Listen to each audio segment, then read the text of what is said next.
When most people picture the upper class, they imagine someone with a country club membership, a luxury car in the driveway, and a ski vacation already booked. And when they picture the poor, they think of someone who can barely make rent. However, most people have no idea where they actually fall on that spectrum.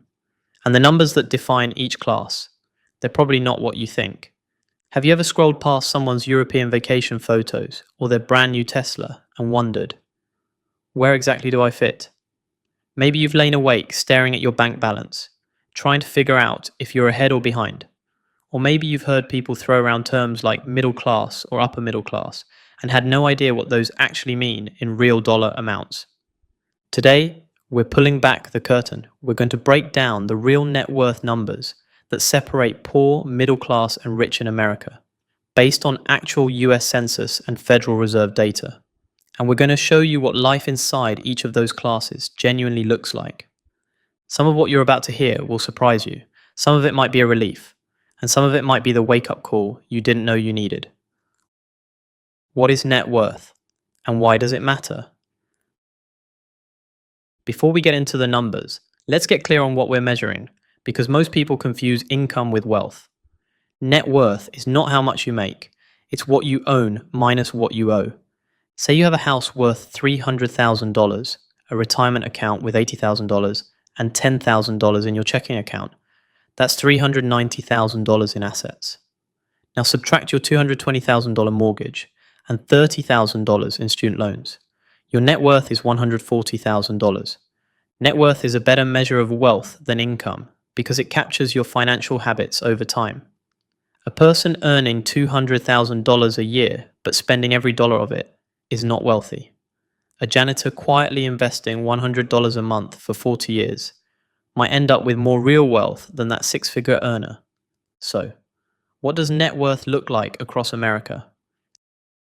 Class 1, the lower class. If your net worth falls below roughly $16,900, you are in the lower class by Federal Reserve benchmarks. The median net worth for this group is around $6,000. To be clear, $6,000 is not a checking account balance. It's total assets minus total debt. For many in this group, that number is zero or negative. You're 34, working at a warehouse for $14 an hour, splitting a two-bedroom apartment with a roommate just to keep rent manageable. You have about $800 in your checking account and $4,200 on a credit card from a car repair last year. Most mornings, you check your phone before you even get up. Not your messages, your bank balance. It's a reflex born out of necessity. Is there enough to cover the electric bill that comes out Friday? Did that last paycheck clear in time? You're not careless with money. You're careful in ways most people never have to be. You pack lunch every day. You drive a 2009 Civic. You keep running with YouTube tutorials. You skip the gym and run outside instead. But here's what the data confirms. Being poor in America is expensive. You can't buy in bulk because you don't have storage space. You can't put down a larger deposit to get a lower monthly rate. You don't qualify for the best interest rates if you need to borrow. The system rewards people who already have margin and punishes those who don't. The lower class isn't just a number. It's a way of life defined by constraint, where every financial decision carries real consequences and there's very little room for error. This includes minimum wage workers, people between jobs, recent immigrants, young adults just starting out with student debt, and those who've faced major life disruptions, divorce, medical crises, incarceration. Many are not here of a permanent circumstance, but escaping is harder than it looks from the outside. Class 2, the middle class. The middle class spans a broad range, from about $43,000 to $170,000 in net worth. The median sits around $104,700 to $145,200, depending on the subsection. Household income in this range runs from roughly $48,000 to $100,000 per year. This is where 60% of Americans live. Now imagine you're in your late 30s, both you and your partner working, one of you in healthcare, the other managing a retail team.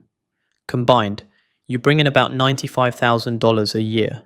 You own a 3-bedroom home in the suburbs, carry a mortgage, have 2 car payments, and contribute to your 401ks every paycheck. Your net worth is around $130,000, mostly home equity and retirement savings. On paper, you're doing fine, and in many ways you are. But there's a tension that middle class households know well: the feeling of making decent money and still feeling like there's never quite enough. Your emergency fund covers maybe 3 months. When the furnace broke last winter, you fixed it, but it meant skipping an extra retirement contribution that month. The government's middle class task force identified as the 6 aspirations that define this class: home ownership, owning a car, college education for the kids, retirement security, healthcare coverage, and the ability to take a family vacation. Not luxury, not excess, just stability and a little breathing room. The middle class is the backbone of the American economy and also its most anxious member. They've achieved the fundamentals of the American dream, but they're always aware of how close the edge still is. The biggest threat to middle class wealth: lifestyle inflation. Income goes up, spending goes up with it. The reliable car becomes an SUV. The occasional dinner out becomes a habit. Suddenly you're making twice what you made 10 years ago and somehow feel just as stretched.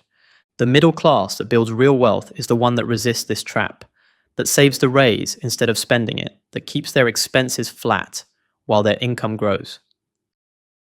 Class 3, wealthy. The upper class begins at a net worth of around $608,900, the top 20% threshold. True wealth, what most people would call rich, starts in the range of $500,000 to $2 million for the upper middle class, and crosses into the genuinely wealthy zone above $2.65 million. To crack the top 1%, you need a net worth of at least $5.8 million. Some estimates put it closer to $10 to $12 million, depending on how it's measured. And the top 0.1%, that starts at roughly $62 million. And then there's a different world entirely. You sold a software company you co-founded 15 years ago. You invested the proceeds, and now your net worth sits at around $8 million. You still work consulting because you enjoy it, but you don't have to. You don't check your bank account before you get out of bed. You might glance at your investment portfolio once a month. You think about money the way most people think about the weather, relevant occasionally when something unusual happens. You fly business class without deliberating. You donate to causes you care about. You own a home in a neighborhood you love. But here's what might surprise people. You drive a 5-year-old Subaru. The kitchen hasn't been renovated. You shop at the same grocery store you always have. Because at some point, wealthy people stop performing wealth. They've already won the game. They're just playing to stay on the field. The reality of the truly rich. At the very top, the top 1% and above, the rules of money change entirely. Returns on investments exceed what most people earn at their jobs. Wealth generates wealth automatically. Financial decisions shift from "can I afford this" to "what's the best use of capital?" And yet even people with $5 million net worths can feel insecure when surrounded by people with $50 million. Wealth is always relative to the company you keep. The hedonic treadmill doesn't stop at any income level. The bigger truth. Here's what all 3 of these stories share. Net worth isn't fate. It's a snapshot. The warehouse worker and the business owner have the same 24 hours. The difference isn't intelligence or character. It's compounding circumstances, compounding habits, and sometimes luck. But habits can change, and small habits, held long enough, change everything. The data is clear on this. The people who climb class lines aren't always the highest earners. They're the ones who save consistently, spend intentionally, and give their money time to work for them. Save $200 a month, starting at $25. Invest it at a historical market return of around 7%. By age 65, you have over $525,000.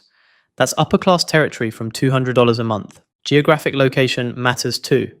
A $2 million net worth feels like royalty in rural Mississippi. In Manhattan, it's comfortable but not lavish. Cost of living shapes what these class numbers actually mean for your daily life. So where do you fall, and more importantly, where do you want to go? Whether these numbers gave you confidence or a wake-up call, the most important thing isn't the category you're in. It's whether you're moving in the right direction. The gap between poor and middle class, between middle class and wealthy, it's not usually one big leap. It's a series of small, boring, consistent decisions made over a long time. That's the unglamorous truth behind American wealth. And knowing it is the first step toward using it. If this breakdown helped you understand where you stand and where you're headed, hit subscribe and check out our next video on the specific financial habits that separate the classes over time.